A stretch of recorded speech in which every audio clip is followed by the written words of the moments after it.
Ah, Good day, everyone. I'm Mr. Kurt Adrian Puno, and my partner is. And today we are discussing imaging and design for social impact. First, let's know what graphic design is. Uh, Graphic design consists of uh, three categories. First, visual communication, which includes typography, images, colors, icons, and illustration used to communicate visually. Uh, Second one is ancient truth. What are ancient truths? A thousand-year-old craft dating back to cave drawings. Modern application. PowerPoint presentation, web mobile apps, posters, logos, and paintings. These are the three categories of graphic designs. Next, what are lines? Um, Lines connect two or more points, essential element for graphic design. Ah, ang attributes naman ng lines ay weight, color, texture, and shape. Ah, Also, lines are thick, thin, curved, or jagged. Ito yung mga kung, kung tinatamad ka, nagdo-drawing ka ng kung ano-anong linya, meron kang part which is called line. Ah, Used in drawings, illustration, textures, patterns, and composition. Tulad nga nung sinabi ko kanina, tinatamad ka, mag-drawing ka. Meron kang art. Kapag drawing ka ng line, merong pattern, merong illustration, texture, or text composition, nagsusulat ka man lang, may art ka tinatawag. Tapos, next one naman ay lines din ay nakakatulong sa shape. Ah, Shape is a two-dimensional external boundary of an object.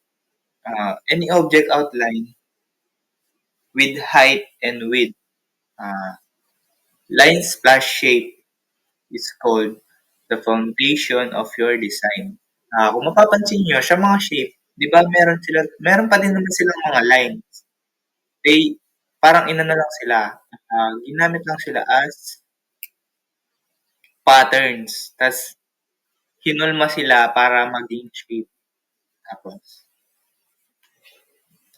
ang mga major categories naman ng shape ay yung mga tinatawag na geometric, yung mga regular mathematical shapes, yun yung mga ah, box, ganun, triangle.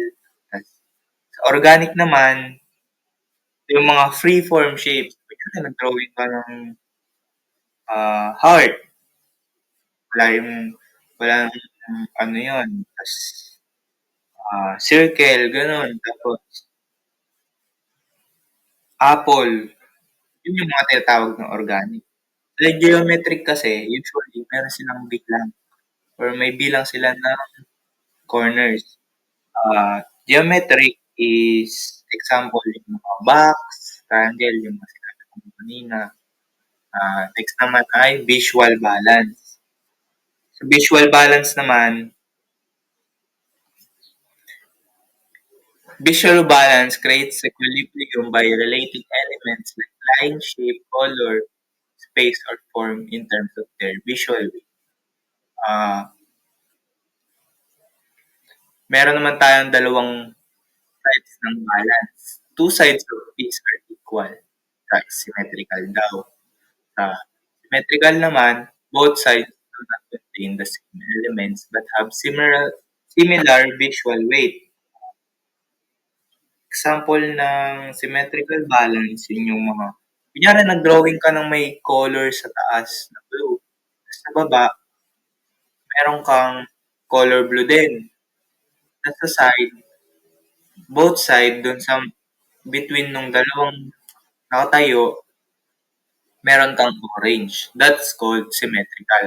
Asymmetrical naman, yun yung mga alternate na kunyari, pag sa Nag-drawing ka ng triangle sa taas, inverted triangle, kulay black. Tapos sa baba naman, kulay white, yung triangle na upward. Sa gilid naman, gano'n, magkaiba din. Parang opposite sila. That is called asymmetrical. Tapos, ang step to creating brand identity naman, una ay establish mo muna yung purpose mo. Tapos, de-define muna natin kung sino yung mga company's mission and target audience. Ganun. Siyempre, kung mag-create ka ng brand identity na nag-consist ng shape tsaka mga lines, sino ba ang mga target audience mo? Siyempre, yung mga mahihikayan mo dun sa branding mo. Tapos, market research naman, a-analyze target audience preference and behaviors. Kunyari, tinignan nila yung brand identity mo. Hindi nila nakitang pleasing o parang hinihikayat ka dun na pumunta sa brand nila. Parang hahanapin mo yung preference nila, so mag-a-adjust ka ng design mo. Sa brand personality naman, develop a unique brand personality based on research. Siyempre, meron tayong kanya-kanyang originality ng brand. Kunyari, gawa ka ng brand mo, pero may katulad ka. That is not called originality. Siyempre, may mga unique na concept ang mga brand natin. Tas sa logo design naman, tulad ng sinabi ko kanina, 'pag may logo design ka, parang sa panahon ngayon mapapansin nila na pleasing tapos attractable. Nakakatulong din sa brand identity natin. Tapos create a simple, scalable, and memorable logo. Yung mga mabilis lang nilang ma-memorize tulad ng KitKat, gano'n, tas Toblerone. 'Di ba may mga logo sila tapos meron silang mga signatures do'n na sa kanila lang, unique lang. Tas ang target nila yung mga tao, tas preference din nila ay mahikayat yung mga tao na bumili nung product nila. Next naman natin, di-discuss naman nito ni Mr. Bon Carl Minaya. So yun, we have three principles of layout and composition. We have proximity, white space, and contrast. In proximity, we have the group of related elements together. White space, we have the negative space between elements.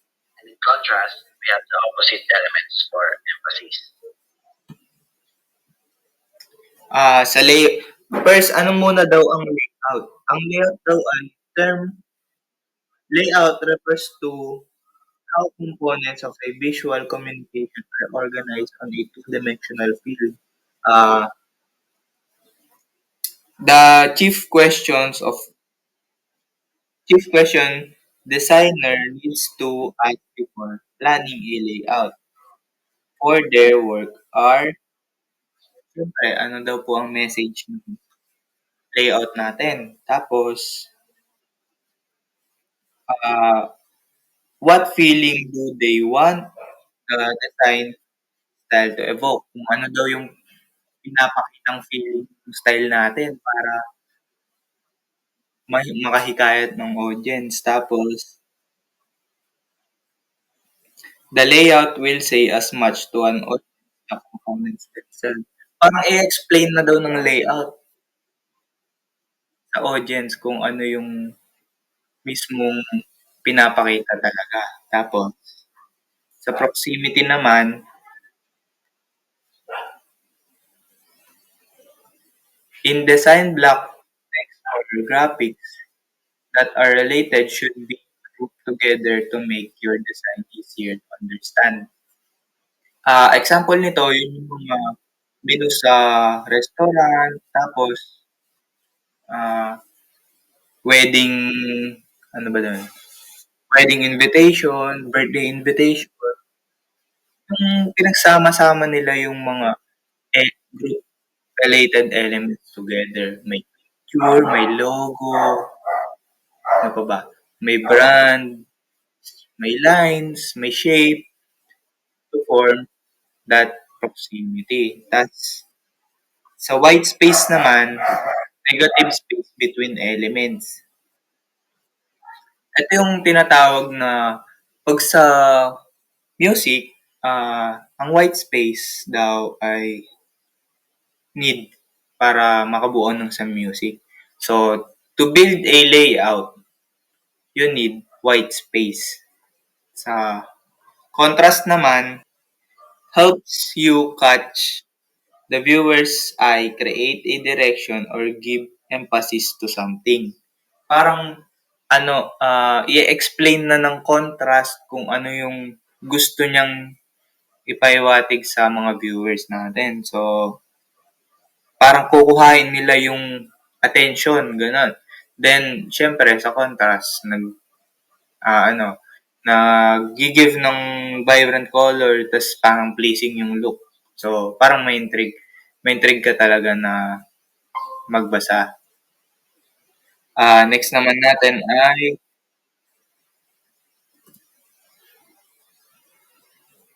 Mr. Bon. Typography, fonts and typefaces. So, bago tayo magsimula ng typography. Typography is the art and technique of arranging text to make it visual and involves various elements including fonts, typefaces, and their communication.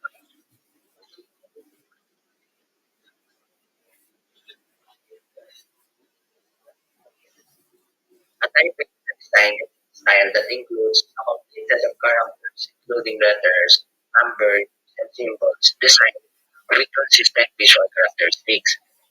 So, for example,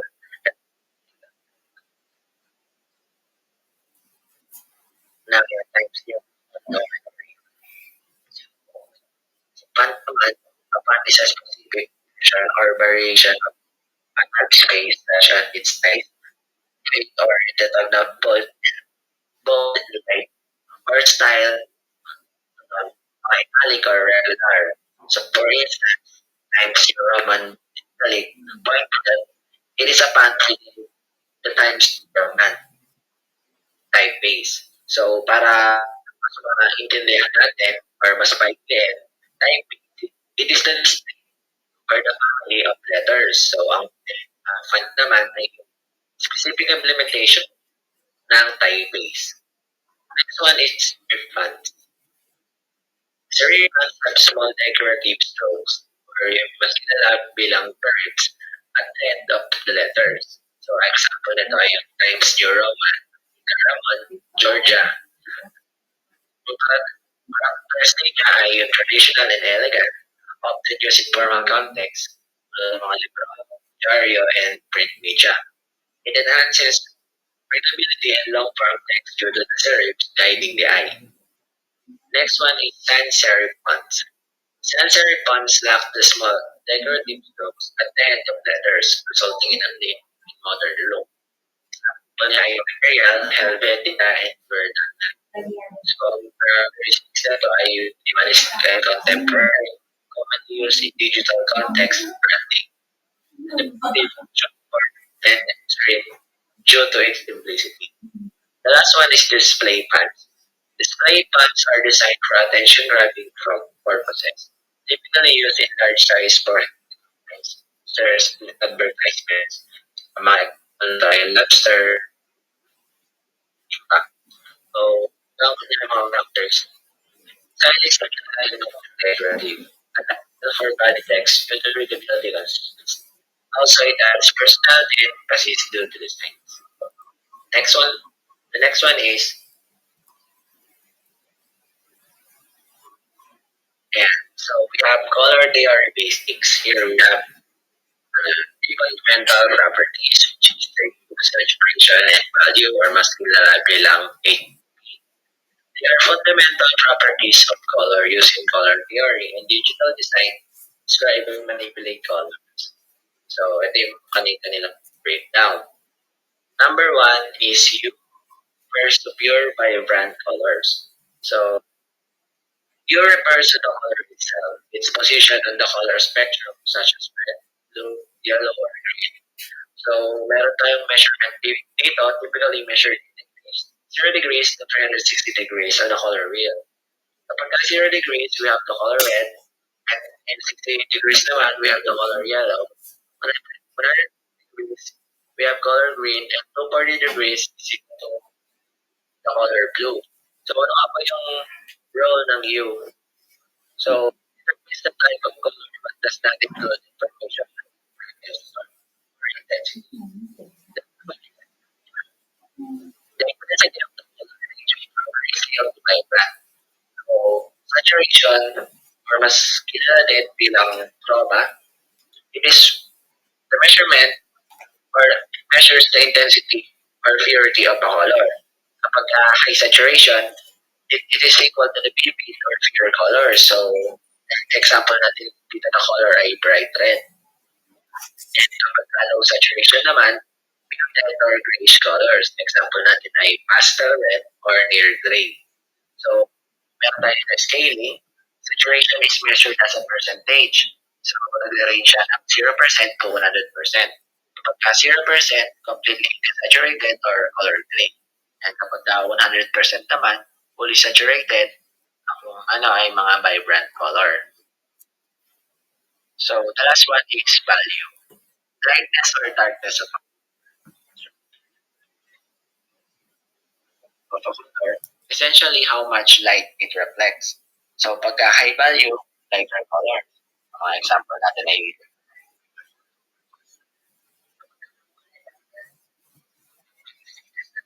first example natin. So, next one, is measured as scale. Kapag 0%, it is equal to number of brightness. Kapag una, it is the full brightness. So, yeah, next one is color.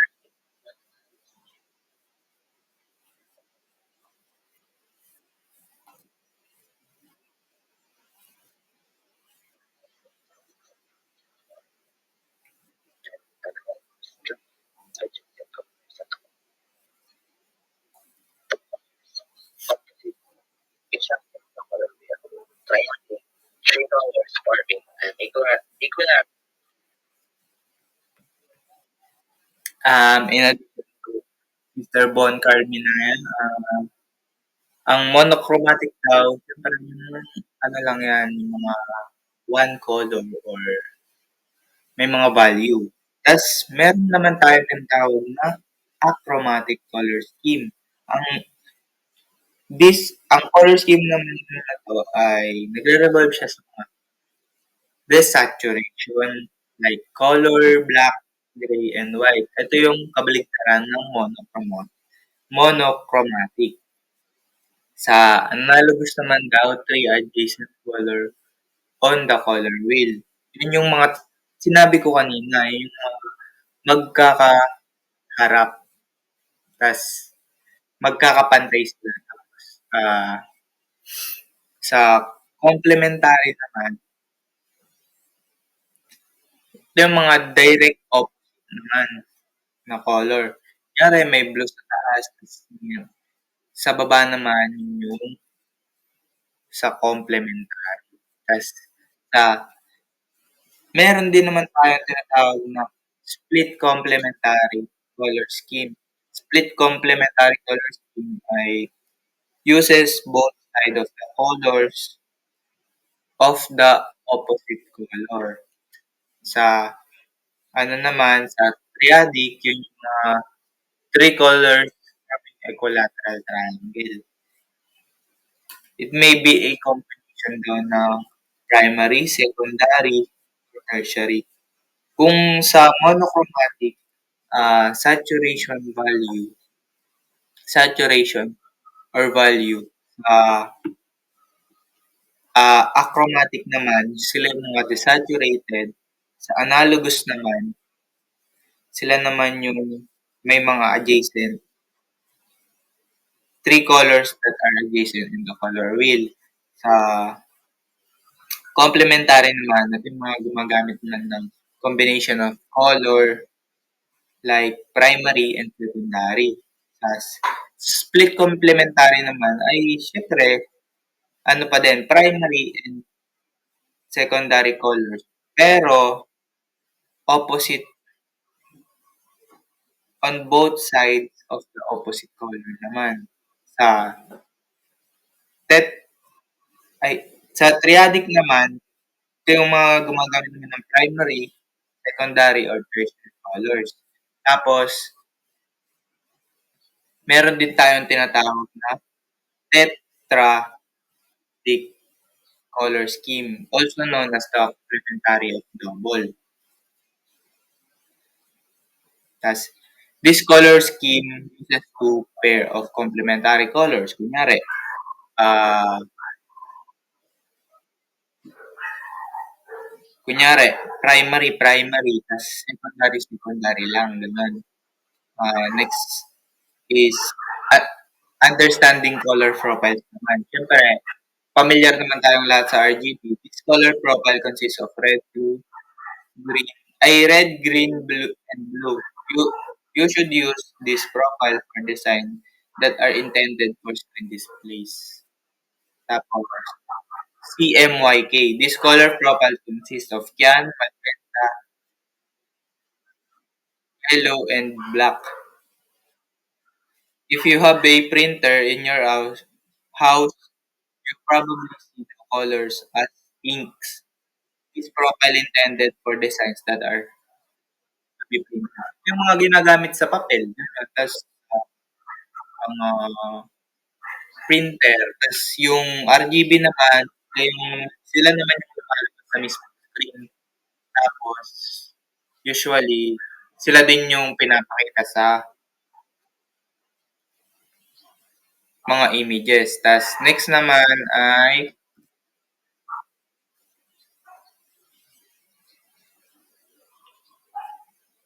So, yan last tayo yung image. Pero,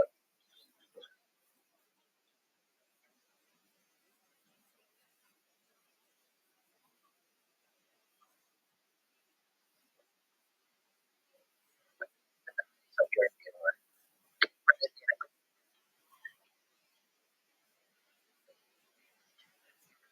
to read it right.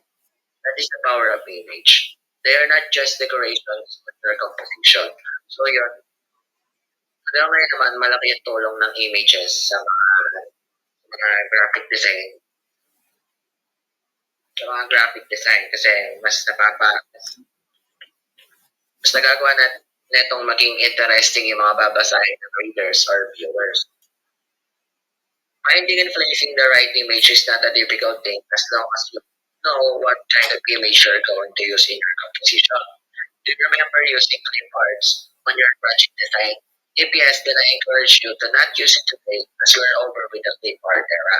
Stock photos are now popular in any project. Most people are now relying on stock photos as they are free or sometimes cost less. There are various stock image websites all over the internet. The only thing that you need to do is to choose pictures or images for your composition.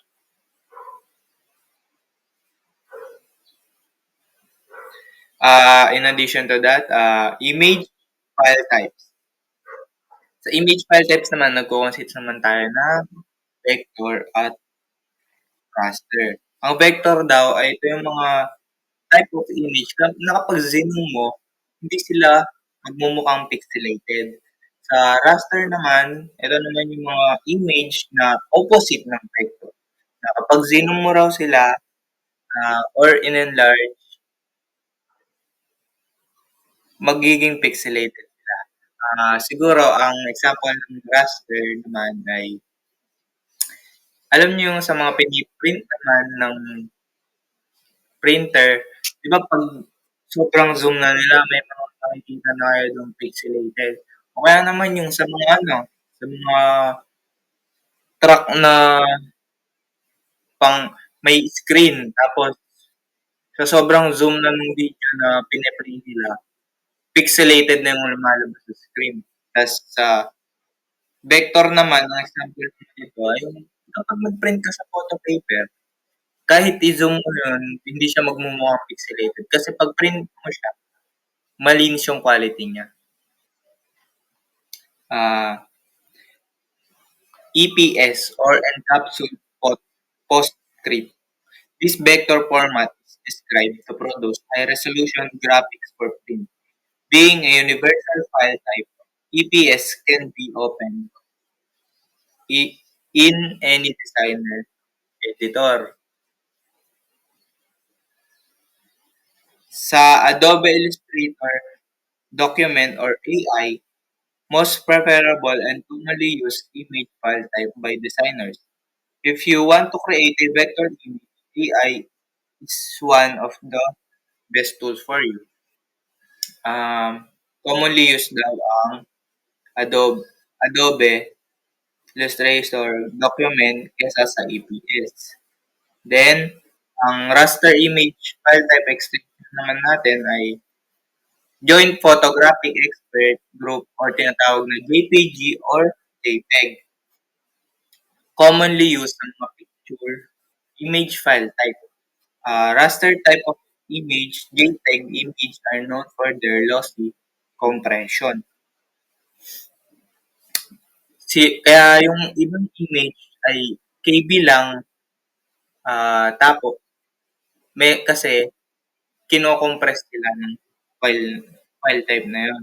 Sa portable network graphics or tinatawag nating PNG, known for its transparent background. Alam mo, 'pag nag-cut ka ng picture sa gagamitin tulad nung sa mga one by one, kapag sinend mo siya, ang pangalan nun nakalagay PNG. Kasi, transparent yung background niya. Para ipe-paste na lang sa white background. Images in this type are commonly used in web documents. Tulad ng sabi ko, yung mga one by one, tapos, ano pa ba? Kapag magagawa ng logo, mag-a-add kayo ng signature nyo doon na gawa. Tapos, syempre, kakat nyo pa yung background doon bago nyo ilagay doon. And, graphics interchange format or yung tinatawag natin GIF. Known in its animated form. Ito yung mga gumagalaw na sinisip nyo sa mga social media nyo or yung mga pine-present as meme, gano'n. Tapos, find in social networking site as post or comments. Yun ang sinasabi ko nga sa inyo. Yung mga post sa mga social media na gumagalaw, nakikita nyo image lang sila. Pero, gumagalaw yung image. Tapos, GIFs are often used in web page as can load quickly to its reduced file size.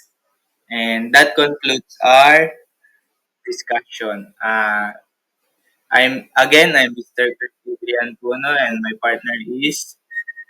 I'm Bon Minaya. Uh, Thank you very much for listening. So yun, thank you po.